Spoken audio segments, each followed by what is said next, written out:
नमस्कार, जय श्री श्याम। देखो, मैंने आज से आपसे लगभग 10 दिन पहले ये बोला था कि हमें प्रीवियस ईयर यानी एसएससी के जो प्रीवियस ईयर के जो पेपर हैं, ठीक है, उनको सोल्व करवाने के लिए एक सीरीज़ स्टार्ट कर रहे हैं। तो वो सीरीज़ है, वो कल से हम स्टार्ट कर रहे हैं। कल से सैटरडे यानी सैटरडे और संडे 2 दिन पेपर सोल्व करवाएंगे और 2 पेपर सोल्व करवाएंगे, ठीक है। और सबसे पहले जो सीरीज स्टार्ट कर रहे हैं वो स्टार्ट कर रहे हैं एसएससी सीजीएल प्री 2019, जो 3 मार्च 2020 को पहला पेपर हुआ था। इसकी कुल मिलाकर 18 शिफ्ट हुई, वो 18 शिफ्ट पहले सोल्व करेंगे। जैसे ही एसएससी सीजीएल प्री हो जाता है 2019, तो फिर उसके बाद में 18 कर लेंगे।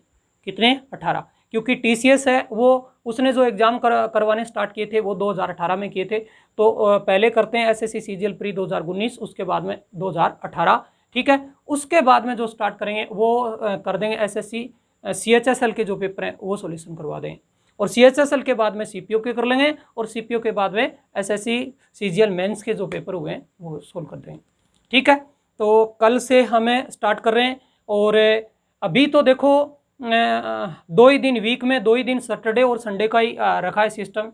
यदि ज़रूरत पड़ी और स्टूडेंट इसमें ज़्यादा इंटरेस्टेड हुए और ये कहेंगे कि पर डे का एक पेपर सोल्व करवाओ, तो पर डे का भी स्टार्ट है कर देंगे, ठीक है। लेकिन एक बार एक छोटी सी शुरुआत कर रहे हैं, क्योंकि बहुत बड़ी शुरुआत कर दें अचानक फिर वो पूरी नहीं हो पाए तो दिक्कत हो जाए, इसलिए वीक में 2 ही दिन सोच रहे हैं कि 2 दिन तो हम इतना काम कर ही सकते हैं।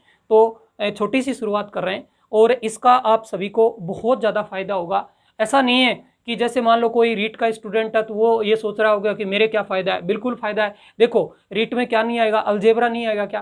तो अलजेब्रा के जो क्वेश्चन होते हैं वो उसके भी काम आएंगे। प्रॉफिट एंड लॉस नहीं आएगा क्या? वो इसके काम आएंगे। क्या उसके साधारण ब्याज और चक्रवृद्धि ब्याज नहीं आएगा क्या? आएंगे, ठीक है। क्या उसके एलिगेशन नहीं आएगा? आएंगे। रेशियो नहीं आएगा? आएंगे, हैं। क्या उसके ज्योमेट्री नहीं है वो भी सब है। तो इसका मतलब क्या उसके मेंसुरेशन के क्वेश्चन नहीं आएंगे? आएंगे। तो इसलिए सबके काम के बात करूं मैं, जैसे देखो पटवार वालों के, तो क्या पटवार वालों के रेशियो नहीं है? क्या पटवार वालों के परसेंटेज नहीं है? क्या प्रॉफिट एंड लॉस नहीं है? क्या एलिगेशन नहीं है? क्या मेंसुरेशन नहीं है? ठीक है, टॉपिक तो वही है। तो इसलिए सभी के मतलब जो काम की बात है वो है, और सब देख लें। हाँ, हो सकता है कोई 1-2 टॉपिक हैं वो आगे पीछे हो जाते हैं, तो वो यदि ज़रूरत समझें तो कर लें, ज़रूरत नहीं समझे तो उनको क्या कर सकते हैं, आप छोड़ सकते हैं। लेकिन मेरा कहना यही है कि पेपर आप सोल्व जरूर करें। इसके अलावा देखिए, जो नए स्टूडेंट हैं वो एक कई बार उनके दिमाग में ऐसे फोबियो बन जाता है कि मेरा तो अभी सिलेबस नहीं हुआ है तो मैं पेपर सोल्व करके क्या करूँगा। याद रखिए, पेपर सिलेबस कभी पूरा नहीं होगा, कभी पूरा नहीं होगा। सिलेबस तो ऐसे चलता रहता है, सिलेबस का क्या है, कोई एंड नहीं होता इसका। तो जितना जल्दी आप स्टार्ट कर देंगे उतना ही फायदा होगा। और रही बात देखो कि दिक्कत की, मैं ज़्यादा से ज़्यादा आपको कह सकता हूँ, आपके ज़्यादा से ज़्यादा कह सकता हूँ कि 10 पेपर में दिक्कत हो सकती है स्टार्ट वालों में।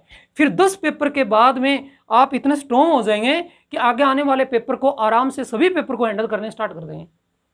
और जो बच्चे रेलवे ग्रुप डी की तैयारी कर रहे हैं, ठीक है ना, उनके लिए तो बहुत बड़ा फायदा है, वरदान साबित हो सकता है ये। क्यों? क्योंकि रेलवे ग्रुप डी आपने 31 तारीख का जो नोटिफिकेशन आया था चंडीगढ़ से, जो ऑफिस से जो जारी हुआ है, उसमें उन्होंने बोला है कि जैसे ही लॉकडाउन है वो प्रत्येक स्टेट में अनलॉक होता है तो हम पेपर क्या कर देंगे, स्टार्ट कर देंगे। तो मान लीजिए कि लगभग मान लो, हाँ, ये कोचिंग है, स्कूल हैं, ये तो देखो जल्दी से नहीं खुलेंगे, लेकिन पेपर करवा सकते हैं, वो भी क्या, ऑनलाइन पेपर, तो वो जल्दी पेपर स्टार्ट कर सकते हैं। तो मेरा आइडिया है कि शायद ग्रुप डी का जो पेपर है वो जुलाई एंड में या अगस्त में स्टार्ट हो सकता है।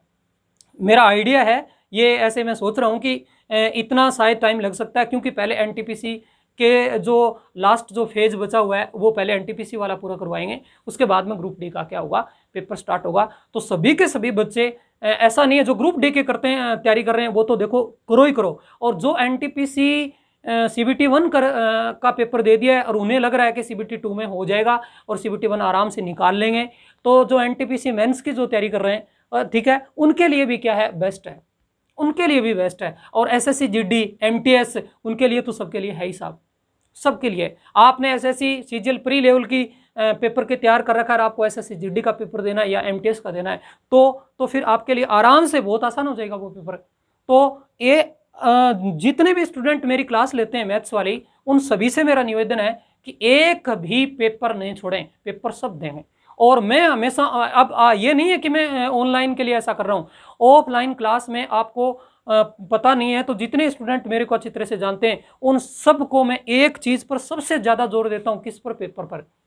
और हमेशा कहता रहता हूं कि प्रीवियस ईयर के पेपर हैं वो सोल्व करो, उससे आपको एक आइडिया लग जाता है कि हमारा लेवल क्या है और किस लेवल तक हमें पढ़ना है और पेपर एग्जाम में कैसे आते हैं। ठीक है ना। मैं बार बार कहता हूं स्टूडेंट को बहुत ज्यादा पढ़ करके भी आप सिलेक्शन नहीं ले पाते हैं, बहुत कम पढ़ करके सिलेक्शन ले लेते हैं। ठीक है। मैं बहुत बार ये कहता हूं कि एग्जाम में क्या छोड़ना है ये बहुत इंपॉर्टेंट होता है। बहुत सारे स्टूडेंटों को ये पता नहीं सिलेबस में छोड़ना क्या है। जो छोड़ना सीख गया ना कि ये मेरे काम का नहीं है, वो सिलेक्शन ले लेता है। कुछ बहुत सारा ऐसे पढ़ते रहते हैं, कितनी साल से पढ़ रहे हैं। मैंने बहुत सारे स्टूडेंट देखे हैं कि कितनी साल से तैयारी कर रहा है, 3 साल से कर रहा हूँ, 4 साल से करता हूँ। कभी ये पूछता हूँ क्या आपने पीछे के कभी 3 साल के या 4 साल के पेपर सोल्व किए? नहीं, पेपर तो सोल्व नहीं किए, लेकिन मैंने तैयारी अच्छी कर रखी है। तभी तो सिलेक्शन नहीं होता है। पेपर, पीछे के पेपर बहुत जरूरी हैं। पीछे के कम से कम 2 या 3 साल के जो पेपर होते हैं, चाहे वो कितने पेपर हों, वो आप सोल्व करें।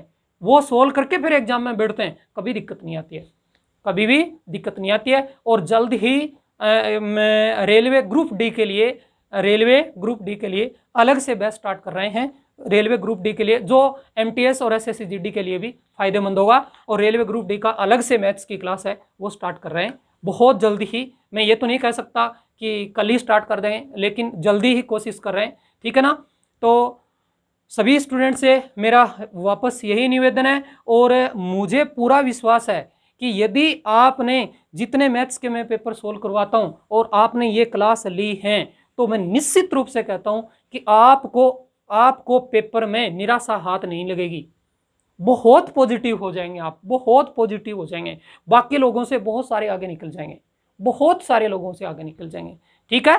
तो तैयार रहिए कल पेपर के लिए। और पहली जो पेपर है वो मॉर्निंग में हम 10 बजे क्लास हमेशा आती है, उसी टाइम पर क्लास जो पेपर है वो कर देंगे। और जो पेपर पहला जो पेपर अभी कर रहे हैं, एक पेपर को 2 पार्टों में ला रहे हैं। तो एक तो देखो मॉर्निंग में आपको क्लास मिल जाएगी 10 से 11 जैसी आती है, और एक आपको इवनिंग में मिलेगी 9 से 10। ठीक है ना। एक पेपर को 2 पार्टों में लेके आ रहे हैं, तो एक तो मॉर्निंग में है और एक है इवनिंग में। इसके लिए आप तैयार रहिए। उम्मीद करता हूं कि सभी बच्चे तैयारी करेंगे। और संडे और सैटरडे की 2 दिन मैं वैसे छुट्टी रखता हूं, तो आपके लिए ये एक काम भी हो जाएगा। और आराम से ग्रुप में जितनी डिस्कशन हो सकती है वो फुल जितनी हो सकती है वो करें, पूछें एक दूसरे से ये कैसे हुआ, ये कैसे हुआ। Okay, thank you.